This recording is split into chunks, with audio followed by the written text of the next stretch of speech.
निवडणुकीसंदर्भात या ठिकाणी उद्धव बाळासाहेब ठाकरे सेनेचे तालुका प्रमुख उपजिल्हा अध्यक्ष यांनी अतिशय धडाडीने आणि या ठिकाणी नथुबाबा जगताप जे मालेगाव तालुक्याचे जुने तालुका अध्यक्ष आणि जुने शिवसैनिक आहे यांनी या ठिकाणी कार्यालयाचं आज अतिशय तडकातडफी एकदम उद्घाटन केलं. मी तर म्हणतो अजून बोर्ड बी लावला नाही, परंतु त्यांचा उत्साह पाहिल्यानंतर मला आनंद वाटला.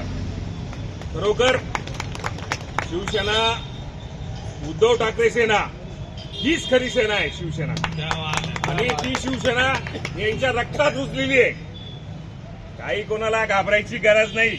लक्षात घ्या मित्रांनो, आता यांनी सांगितलं की जे निकाल लागले, आपण जर निकालाचं विश्लेषण केलं, ज्या नगरपालिकेचं बजेट जर 20 कोटी असेल त्या ठिकाणी 50 कोटी खर्च होतोय. मित्रांनो, किती वाईट परिस्थिती या राज्याची. पुढे नेऊन ठेवलंय राजकारण. ज्या नगरपालिका नगर परिषदांचं बजेट साधारण 15-20 लाख कोटी काय असेल त्याच्यापेक्षाही जास्त प्रमाणात अमानुषप्रमाणे खर्च करण्यात आलेला आहे. आणि आपण पाहत असाल उद्धव ठाकरे साहेब, राज ठाकरे साहेब हे मुंबई पुणे महानगरपालिकेच्या राजकारणात व्यस्त असतील. त्यांनी या ठिकाणी लक्ष कमी दिलं असेल, परंतु काँग्रेस पक्षावर प्रेम करणाऱ्या लोकांनी यांना दाखवून दिले की आघाडीचा काँग्रेस पक्षही धडाडीने या ठिकाणी निवडून आलेला आहे. मित्रांनो, सांगण्याचं तुम्हाला एकच आहे, येणारी निवडणूक आणि मागील निवडणूक तुम्ही जर गण जिल्हा परिषद पाहत असाल, महानगरपालिकेचा वार्ड पाहत असाल, नगर परिषद, नगरपालिका, नगर संस्था हे अलग अलग विषय आहेत.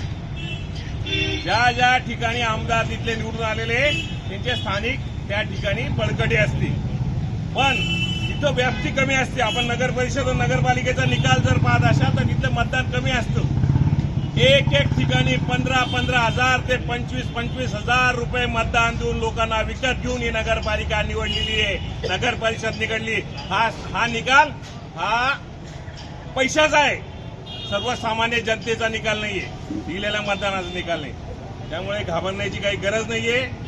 हो घातलेली महापालिकेमध्ये आत्ताच उद्या आमचे प्रदेशाध्यक्ष धुळ्याला येत आहेत आणि आपल्याला एकदम प्रामाणिकपणे सांगतो, त्यांनी पूर्ण सपशेल सांगितलंय की महाविकास आघाडी अतिशय ताकदीने मालेगाव महानगरपालिका असो, इतर धुळे महापालिका असो, एकत्रित लढेल आणि त्या ठिकाणी आपण घवघवी देश मिळू.